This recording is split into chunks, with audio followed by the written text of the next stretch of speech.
talk a little about some of the stuff I've been watching. Austin, I have forced you. You have. At gunpoint, more or less. Well, yeah. I mean, not literally, but, professionally, gunpoint, to start watching wrestling again. What have you picked up? What have you been watching? Dario Cueto owns a temple. And in that temple, wrestling... Okay. There's $100,000 in a briefcase. Yeah. And the best fighter tonight is going to walk out with that. Also, the Aztecs started wrestling. Yeah, they did. And Cueto, he's from Spain. He's not an Aztec, but he's not Spanish. An Aztec, but he's Spanish. And Puma is from the streets, but also he has the Aztec spirit. And Conan's there. And then there's like a back room and it's smoky. Yeah. And it's all shot like it's a drama. Uh-huh. Lucha Underground is great. It is. This all sounds really good when you describe it like that. The way that show is produced is fucking amazing. It's incredible. The way it looks like wrestling is great. The way it looks nothing like wrestling is even better. This is the thing. So WWE, Vince can say all day he wants that they make movies. Fucking Lucha Underground looks more like a movie than anything I've seen out of the WWE in forever. It's like a movie. More like a movie than most WWE films. It's like the ultimate telenovela. Yes. So it's like an actual, people always talked about wrestling being like a soap opera for dudes. This is like actually a soap opera now? Yeah, they don't shoot it like sports. Like the backstage vignettes are shot like fucking scenes in a drama. Yeah, like a noir movie. Yes. Yeah, do you remember? Awesome. You remember that one time where the Big Show was riding on his dad's casket? Yes. The Big Boss Man was driving away with it. Imagine if they shot that with something other than a camcorder. Yes. Yeah. Imagine and if they framed it well, and everything about that scene was perfect. You take that back. That was the greatest. That's the closest to perfection WWE has ever been. Remember the halftime show? The Halftime Heat. Remember Halftime Heat? The forklift when there was a camera. When they cut to the camera, the forklift, and you saw The Rock go, whoa! And it broke everything that you know about the way WWE presents wrestling. Because, where'd that camera come from? That's what they do. They put the camera on the forklift every week on Lucha Underground. It's goofy as fuck. That's the thing. Is it's not like they're trying to present it like it's this they dip their toes in wrestling has this history in Mexico, and that stuff is actually really good because they also clearly love the wrestling. There's quality performance in that ring, and at the same time, there's a dragon wrestler who literally turns into a dragon. Right. There's an astronaut wrestler who fucking rockets to space. What? Yeah, dog. Are you serious? I have not seen those episodes. Are you fucking serious? This sounds like everything I want from wrestling. This is how. So Ultima Lucha was the season finale of Lucha Underground after 39 episodes. Yeah. The end of Ultima Lucha is everyone going home for the summer. The season's over. Don't you forget about me. Yeah, everyone's leaving the temple. So fucking Phoenix, the man who rises from the ashes, gets into a goddamn Pontiac Firebird and drives off. Of course. Why wouldn't he have a Firebird? Tejano has his goddamn, big old fucking pickup truck. He's driving off. Drago turns into a dragon. Flies off. Is this like a CG dragon? Yeah, more or less. No, it's a real fucking dragon. It's very specific. Do they show it on the show? Yes! Or do they imply that he turned into a dragon? There is a silhouette of a goddamn dragon. And then next season he'll be able to fucking rockets off to space. Next season he'll be able to kill people by dropping more arcade machines on their heads. Yeah. Yes. That's the thing. If you like Mortal Kombat, if you like Metal Gear, you should be watching Lucha Underground. Their top villain, Mil Muertes, is the living embodiment of 1,000 deaths. He sounds bad. He's a vicious dude. He canonically dies halfway through the season. Phoenix fucking kills him. They put him in a goddamn coffin. And in 20 years, he'll be teleporting to the ring and kicking people in the dick. No, within 4 episodes, his handler, Katarina, used the fucking magic stone that she carries around everywhere and brought him back in his next form, which was more powerful than the last one. He levels up? Yes. Oh, is that what the stone was for? Because I caught that episode, and it was kind of unclear what the stone was there for. The stone is what resurrects him. It's what controls him. It's his urn. Basically, if you like WWE Immortals, this is that for reals, though.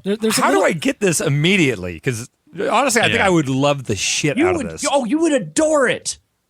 You could just YouTube it. Most of it's on YouTube. I think they're going to release the whole thing on DVD. I'll buy that.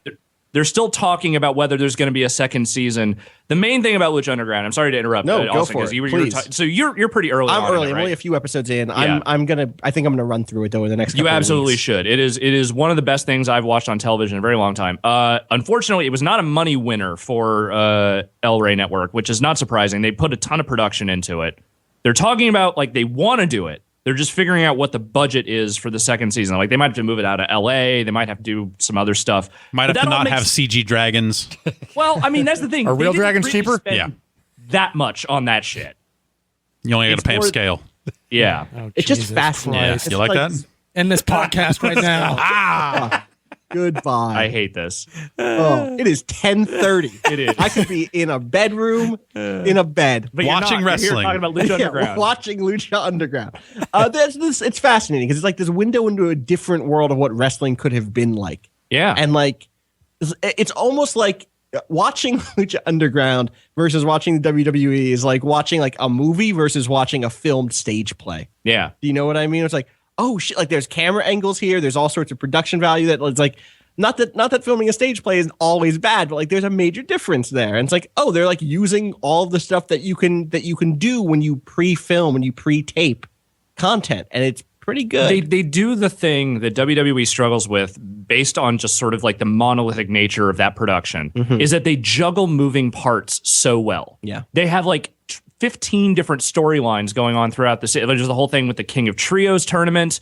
There was their own equivalent of Money in the Bank, which was like these different fucking amulets that combined into a belt that became the number one contendership belt. Yeah. Uh, Okay, this is what if WMAC Masters was more influential. Yeah.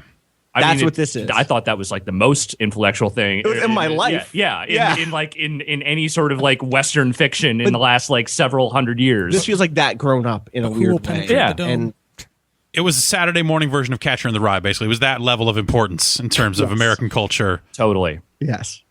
But it's like, and you know, they're doing things like they're bringing in like Alberto Del Rio and to a much lesser degree, people like Hernandez, these familiar wrestlers. Hercules Hernandez?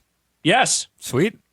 And they made him into the perfect version of Hernandez, which is a heel that no one fucking likes. And he just acts bored in the ring. Like he's just himself.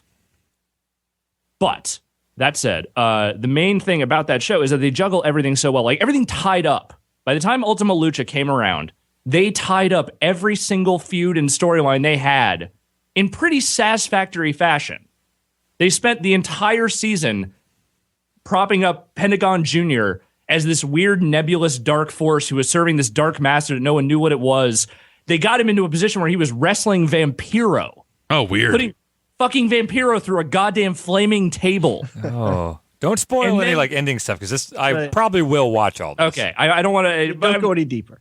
I'm going deeper than that, but It's like cool. they tied all of that shit up. They found a way to make all that stuff make sense. Dario Cueto is probably the best management figure that has been in professional wrestling in decades. Like since Wow. like Prime Vince. Oh, since Prime Vince. Okay. Holy shit. All his motivations make sense. I don't know. Teddy Long liked tag matches and he made a bunch of tag matches. That made sense to me. I love Billy Regal. I love what he's doing in NXT.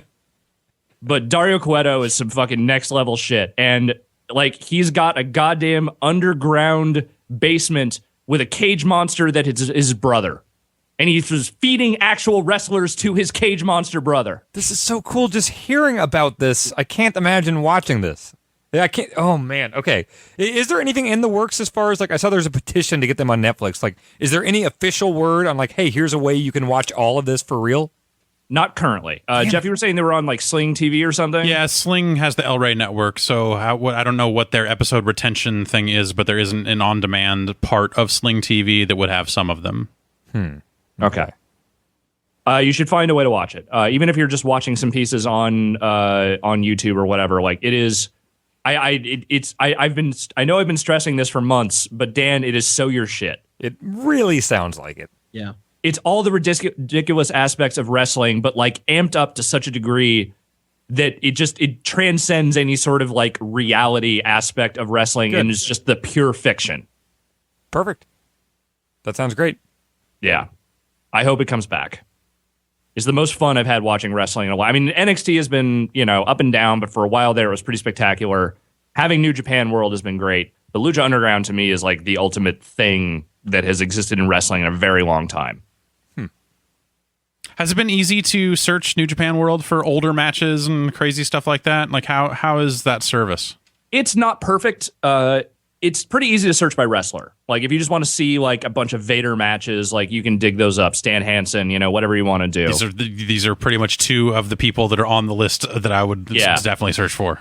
If you're looking for like full cards, it's kind of broken up in a way that's a little hard to navigate at times, but like the stuff is there. Like it's not everything, but it's a lot of it, and a lot of the big stuff that you would want to go watch. Like if you want to go see the fucking match where Vader gets his eye knocked out, it's there. All right. Ooh. I don't know why you would want to do that. Nope. But you can. Yeah, I don't. Yeah. For my part, the Lucha Underground stuff has definitely been the highlight for me. There've been